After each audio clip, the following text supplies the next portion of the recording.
In far north Queensland, communities rebuilding after Cyclone Yasi will pause this week to remember an earlier natural disaster that similarly had a profound impact on the city of Townsville. It's exactly 100 years since the coastal trading ship the Yongala sank in a cyclone with the loss of 122 lives. Murray Cornish reports on the enduring fascination with one of Australia's great maritime tragedies.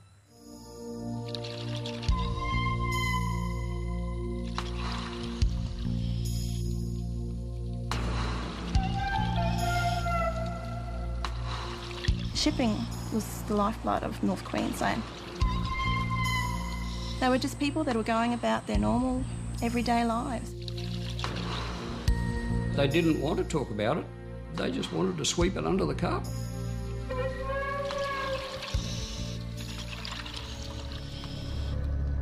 In 1911, the steamship Yongala was one of a number of coastal traders, moving passengers and cargo up and down the east coast of Australia. On the 21st of March, she left Brisbane for North Queensland, having taken on passengers, a racehorse called Moonshine, and 2 bulls. Yongala anchored off Mackay early on the 23rd, picked up 2 more passengers, and set sail for Townsville just after 1:30. We know that the Townsville Bureau of Meteorology had called and alerted them that there might be a cyclonic system in the area. Unfortunately, at that time, there was no way to communicate from shore to ship, as they hadn't yet installed a Marconi wireless on board the vessel. The Yongala was last seen passing the Dent Island Lighthouse in the Whitsundays into worsening weather, then vanished.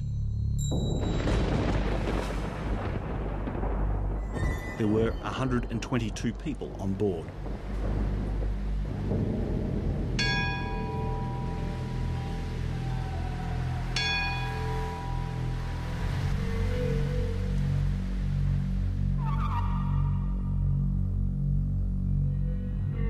The loss of the Yongala had an enormous impact on North Queensland. Searchers found debris, but no survivors. The remains of the racehorse Moonshine washed up on a nearby beach, but the ship's final resting place remained a mystery. 6 months later, the Marine Board of Queensland speculated the Yongala may have been lost around midnight in a cyclone, but reported to Parliament that the ever-hungry sea, with a painful tenacity, holds on to the dread secret of her fate. The case was closed.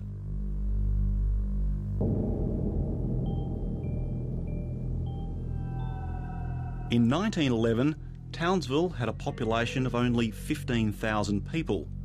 There were no roads or rail connecting it to other centres, so the disappearance of 122 people in a shipwreck was a loss keenly felt across the region.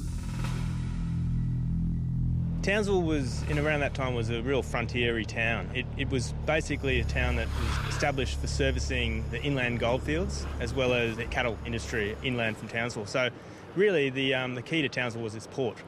And so it was a town that you'd expect with a large port, so lots of pubs, a bit of a wild town, dirt roads. If you were trying to move from Townsville to any other centre and you wanted to move relatively easily and in comfort, you had to go by sea. You absolutely had to. Townsville amateur historian Karen Cumner is a distant relative of 2 people who perished on the Yongala and has spent years investigating the personal stories behind each and every one who was on board. These families suffered this loss with no body, and that's what's said on all their death certificates, body never recovered. That would have been a tragedy, hard enough to endure. But then we had World War I towards the end of that decade, and some of these families lost their sons overseas, one in Gallipoli and another one in Belgium, and I think there's probably more. So to have parents and siblings to go through a tragedy like that twice in a decade would be terrible.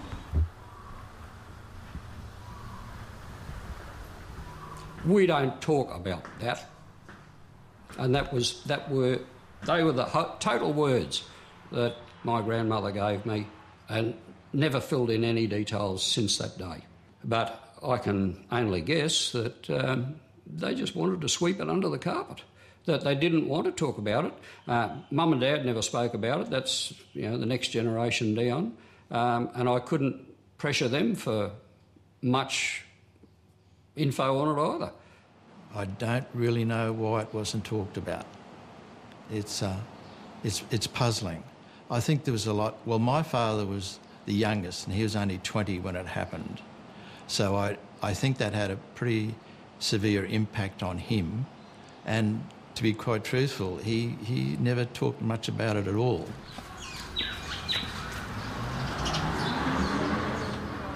The Rooney family home still stands today, renamed the Yongala Lodge in honour of Matthew, Catherine and daughter Elizabeth Rooney, who all perished in 1911 in the shipwreck. Well known in the North Queensland building trade at the time, there is still pride in the Rooney legacy. It was the beginning of Townsville, and if you have a look at Townsville now, it's expanded hugely, and it'll continue to expand. But it was people like Matthew Rooney and people of his era who helped build Townsville to what it is today.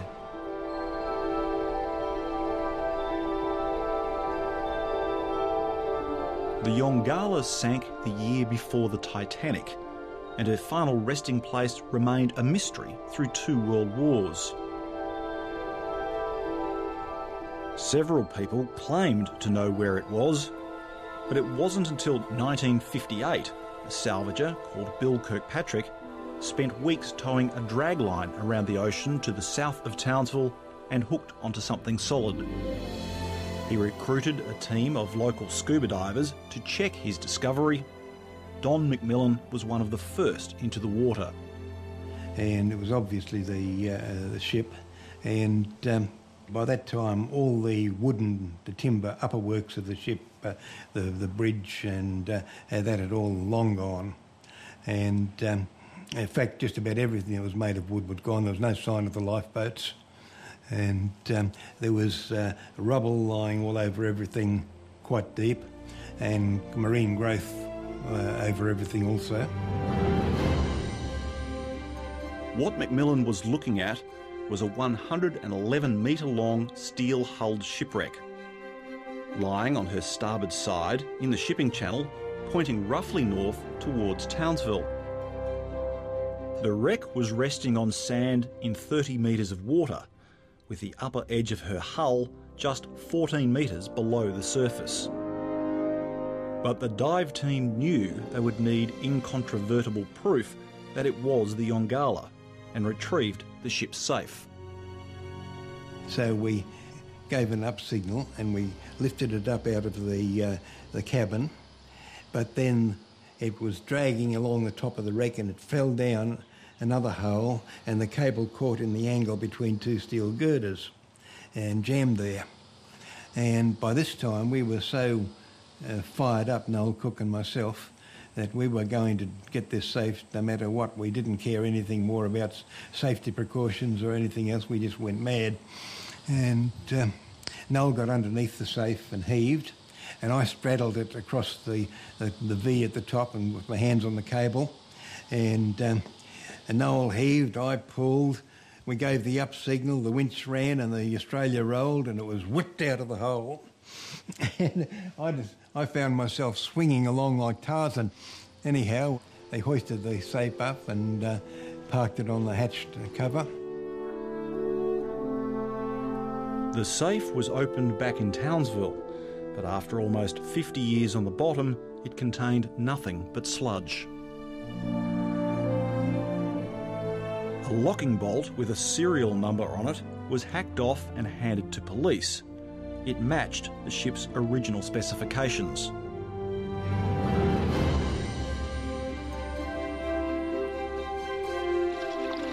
The Yongala had finally been found.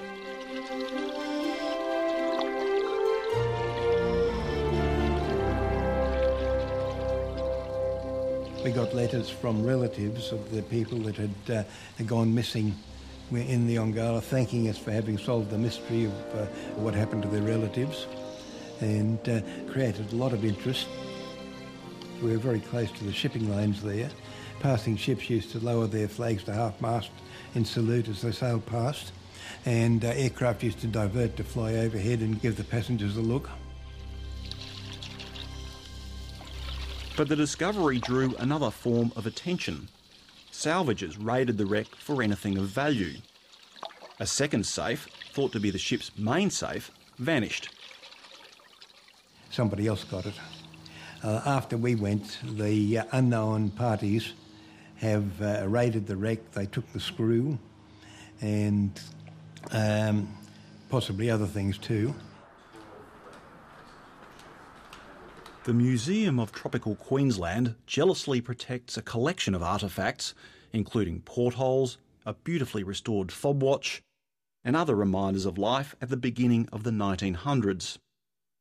In 1997, a group of local scuba divers found a chronometer and a clock on the wreck, and the discovery proved to be a turning point. We could prove that the chronometer was wound up, and we could prove the chronometer flooded at 15 metres, because we studied it and we were able to show that water went in and stopped the mechanism. So we looked at the time again and we said, OK, so why is it 1:45? British Mean Time, set to that Greenwich Mean Time, 10 hours difference between Greenwich Mean Time and the Queensland time under the Queensland Standard Time Act. So what time does that mean that the wreck went down? The best hypothesis we can come up with is the vessel was lost in the night at the height of the cyclone at 11:45 on the 23rd of March.